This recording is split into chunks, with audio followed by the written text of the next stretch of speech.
Le coq peut visiblement rapporter beaucoup d'argent au Cameroun. Je vous donne ces chiffres puisque l'exploitation d'un hectare de coq peut produire jusqu'à 45 millions de francs CFA en 5 ans et le Cameroun en exporte plus de 25 000 tonnes par an. Dans cette deuxième partie du reportage consacré donc à l'exportation de l'OCOC, Christelle Ngalleux et Brice Fotso nous invitent à découvrir ce véritable hors-vert dans ce reportage que je vous invite à suivre. Il y a quelques années encore, la plante grimpante de Nietum africanus, plus connue sous le nom de l'ococ ou héros au Cameroun, n'était pas aussi vulgarisée. Depuis une décennie, l'ococ est devenu non seulement l'un des légumes les plus consommés du pays, elle représente aussi une part importante du commerce international des produits forestiers non ligneux. Selon une étude du programme d'appui à la production et à la culture de l'ococ, la consommation annuelle au Cameroun s'évalue à 35 000 tonnes et l'exportation à plus de 25 000 tonnes par an. Le Cameroun exporte en moyenne annuellement pour près de 5,5 milliards de francs CFA d'ococ, ce qui a fait de lui le troisième plus grand produit forestier non ligneux derrière le poisson et le bois. Quel est donc son itinéraire de la culture jusqu'à l'exportation? Est-ce véritablement une culture de rente? Comment les acteurs engagés dans sa culture et sa commercialisation s'organisent-ils? Et quelles sont les difficultés rencontrées? Nous reprenons la route. Moboti, Koki, Foléré, Mafé, Aloka, Bondo, Héros. Nous avons fait le périple pour découvrir la liane produisant les feuilles de coq et comment elle se cultive. Et si nous faisons le compte d'exploitation sur 1 hectare de terrain? Quand il faut 10 000 plants, il faut encore 10 000 tuteurs. Il faut 10 000 tuteurs. Et si on prend par exemple un seul tuteur au bout d'une année, te donne 1 kilo. Et nous sommes à 10 000. Ça fait combien? Ça fait 10 000 kilos. Et si vous vendez le kilo en 1000 francs, on est à combien? Vous voyez que nous sommes à 10 millions. Il peut produire plus que ça. On récolte le coq 3 fois l'an. Mais moi, j'ai pris seulement le premier cycle. Donc, on peut donc avoir 10 millions. Bon, fois 3, on est à 30 millions. Sur 1 hectare d'étendue. Et si on enlève les charges, si le plan est par exemple à 350, vous voyez déjà sur 1 hectare, vous dépensez 3,5 millions. Et si vous ajoutez la main-d'œuvre et tout ce qui peut se passer, les constructions, vous ajoutez 1 million là. Vous êtes à 4,5 millions. Ce que vous avez donc en main comme bénéfice, c'est 5 500 000. Et ça, ce n'est que sur une année. Maintenant, pour savoir combien cela peut produire au bout de 5 ans, nous procédons à un simple calcul. Nous allons prendre en compte l'achat de la pépinière qui s'effectue qu'une seule fois. Donc, nous ajoutons aux 5,5 millions de bénéfices annuels 3,5 millions préalablement prélevés pour l'achat des pépinières. Le gain à partir de la deuxième année d'exploitation est de 9 millions de francs CFA. Maintenant, nous multiplions ce montant par 5. Le résultat est hallucinant. En 5 ans, l'exploitation d'un hectare de coq peut produire environ 45 millions de francs. Une véritable mine d'or. D'après Pierre Haïssi, la production de l'ococ augmente d'année en année, passant de 7,5 tonnes par an pour 1 hectare à 10 tonnes la 4e année. Information qui se vérifie auprès des femmes de Solidarité Oblige. Calix Bilong, leur délégué, s'est bâti une forte réputation dans la localité grâce à cette culture.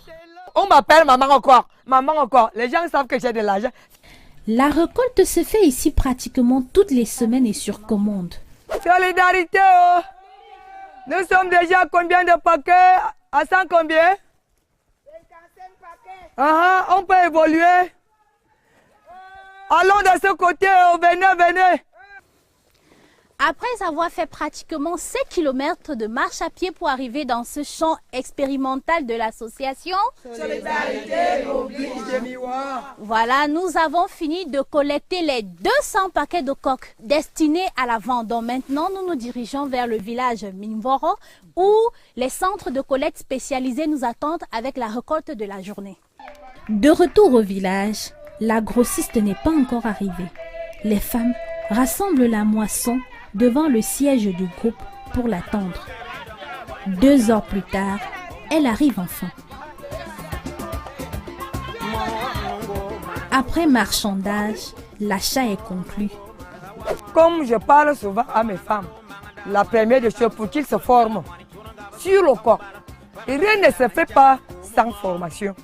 Et quand tu es formé, les gens vous suivent. Vous avez des contacts, vous avez même des relations. C'est ces relations-là qui me permettent même de mieux vendre, d'avoir même les bons preneurs à Yaoundé. Donc les femmes, engagez-vous, continuez à faire des champs. Et surtout, restez toujours communes. Puisque quand on évolue un à un là, court à l'échec, il faut être en groupe. Toujours faire la commercialisation regroupée. Vous voyez, quand vous vendez en groupe là, le prix monte. Après Fou et Evodoula, nous poursuivons notre enquête dans le sud-ouest Cameroun. Direction Edenao. Situé dans l'arrondissement du West Coast, département du Fako, avec pour chef-lieu Limbé, Edenao est une vallée située au versant gauche du mont Cameroun. Étendue sur plus de 16 km², elle côtoie l'océan Atlantique. Petite ville cosmopolite, à la frontière entre le Cameroun et le Nigeria, l'arrondissement du West Coast est peuplé de près de 30 000 âmes, parmi lesquels les Nigérians, les Ghanéens et les Togolais. La pêche, le fumage de poissons et le commerce transfrontalier constituent l'activité première ici. C'est le plus grand port d'exportation de l'eau coque au Cameroun. Près de 120 tonnes sont vendues ici toutes les semaines. Basile Ekomba est le sous-préfet de la localité. Le marché du euro n'est plus comme avant, d'il y a 2 ans. Parce que non seulement il y a déjà plusieurs endroits par où le euro passe pour aller au Nigeria, notamment Bota à Limbé et Tiko également. Parce qu'avant, les producteurs de héros passaient beaucoup plus par Edenao. Les collecteurs qui venaient revendre ici n'avaient pas la possibilité de fixer le prix du paquet de héros. Et ça a fait que, au jour d'aujourd'hui, avec n'est-ce pas, la valeur du Naira, les gens pensent que ça ne vaut même pas la peine d'aller vers le Nigeria pour vendre. Toutefois, nous allons vérifier cette information au port d'embarcation. La première cargaison arrivée de Yaoundé est en plein déchargement. Nous sommes ici au débarcadère d'Edenao dans la région du sud-ouest Cameroun. Derrière moi, près de 10 pirogues à moteur venues du Nigeria pour l'achat du héros. C'est l'activité principale ici dans ce débarcadère. Ils viennent environ 3 fois par semaine, c'est-à-dire le mardi, le jeudi et le dimanche, pour l'achat de cet or vert. Ici, le business est très organisé et bien structuré. Il y a les grossistes venant de Yaoundé avec la marchandise, ensuite les managers. C'est l'interface entre les acheteurs du Nigeria et les grossistes du Cameroun. Selon les variations du Naira, la monnaie nigériane, ils fixent le prix d'achat du paquet. Et enfin les chargeurs. Valentin Eyefin Dangue est le manager de cette cargaison. Ici, c'est le port. Quand on vend le héros, ça part en Nigeria. Quand on a amené ici, on dit le prix qu'on a payé ça en brousse. Hein? C'est ici qu'on dit que hein, ton prix que tu as payé ça, c'est nous qui choisissons le prix qu'on va payer ça ici. On a baissé le naira là-bas au Nigeria. Tu vois non? Hein? C'est pour ça que le prix ici, ça a descendu. Avant, on vend un paquet à 1200. Le travail s'effectue à la chaîne sous l'œil vigilant du vendeur. Très méfiants des journalistes, ils ont pour seul objectif évacuer leur stock afin de retourner sur Yaoundé. Bonjour. Est-ce qu'après que vous ayez travaillé, on peut discuter un peu? Allô? Viens d'abord avancer avec le camion, j'ai rencontré le fait, non mon frère, c'est comment même? Mais je vais chercher le nom de monter, tu crois que tu as envie de laisser là? Ah! Il n'est pas ce aérobic qu'on fait, je vais avoir la maman quand même. Mais nous, on a l'argent, le fait et compter. En 2006 au Cameroun, le coq a gagné l'étiquette de produit forestier spécial, d'où l'attribution des quotas commerciaux. Il est désormais illégal de vendre sans quota.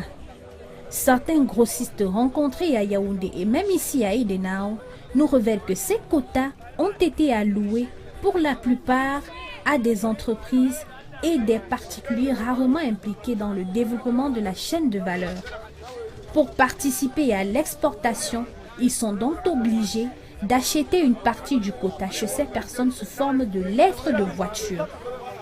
Ce qui fait du trajet Yaoundé-Edenao un véritable parcours du combattant. Amboni Magdalene exporte le coq ici depuis environ 10 ans. C'est le premier taxe de...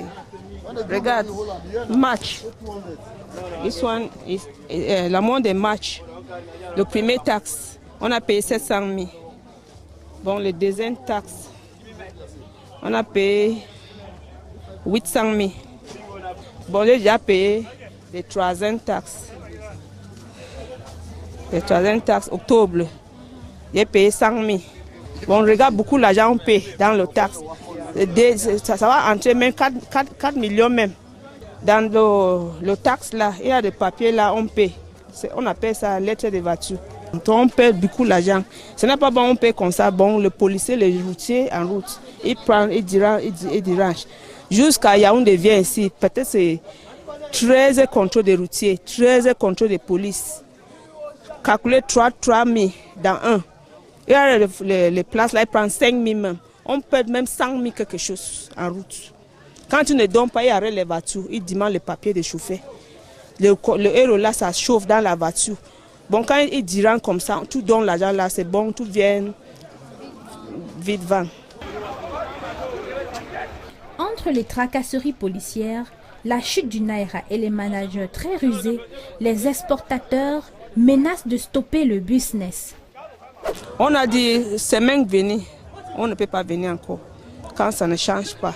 Quand on vient ici, les Camerounais font le travail là, c'est le Camerounais qui fait le prix avec le Nigeria. Quand je viens ici, moi je ne parle pas avec le Nigérien là, c'est le Camerounais là qui travaille ici. Après, quand on vend le paquet à 1000 francs, le Camerounais là prend 100 francs. Dans 1000 paquets là, il a mis 100 000 dans sa pousse. Bon, on souffre trop. C'est comme ça on va stopper le marché là. Les Nigériens viennent, on traite avec. Le crépuscule approche à grands pas sur Edenao et les pirogues parties du Nigeria arrivent au fur et à mesure. La phase de comptage et d'achat est terminée. Dans ce porte-tout, les sacs chargés sont transportés vers ces pirogues à moteur. Ils prennent ensuite le large pour le Nigeria.